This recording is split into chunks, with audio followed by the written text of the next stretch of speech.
Dhaka Capitals versus Rangpur রাইডার্সের big match হতে যাচ্ছে কালকে। আজকের ম্যাচটা আপনার বাতিল হয়েছে, আপনারা সবাই জানেন। আপনার খালেদা জিয়া মারা যাওয়াতে আজকের ম্যাচটা বাতিল হয়েছে। সেই ম্যাচটা কালকে নেওয়া হয়েছে।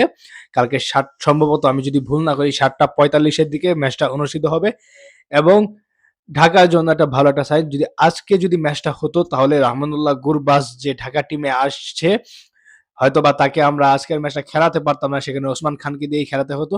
এখন আমাদের জন্য যে অ্যাডভান্টেজটা হয়েছে আজকের ম্যাচটা স্থগিত হওয়ার কারণে আমরা রহমানুল্লাহ গুরবাজকে কালকে খেলাতে পারবো।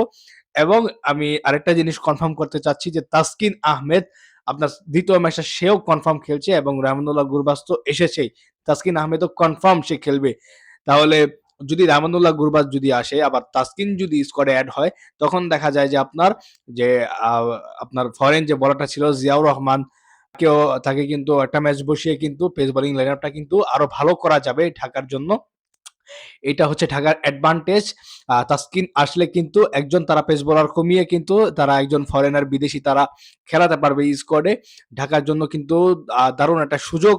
এবার রহমানুল্লাহ গুরবাজ আছে, ওসমান খান আছে। তারা যদি দুজনে ওপেনিং করে অথবা একজন যদি ওয়ান ডাউনে খেলে তাহলেও কিন্তু দুর্দান্ত কিছু করতে পারবে ঢাকা ক্যাপিটালস।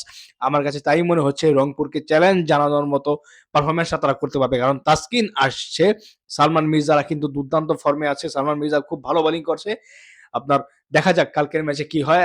আমরা সবাই আশায় আছি, যারা ঢাকা সাপোর্টার রয়েছেন, যারা ঢাকাকে সাপোর্ট করেন তারা সবাই আশায় রয়েছেন যে রংপুরের সাথে কি হয়। রংপুরে কিন্তু বড় বড় প্লেয়াররা আছে, সম্ভবত পাকিস্তানি প্লেয়ারদের লাস্ট ম্যাচ সেটা।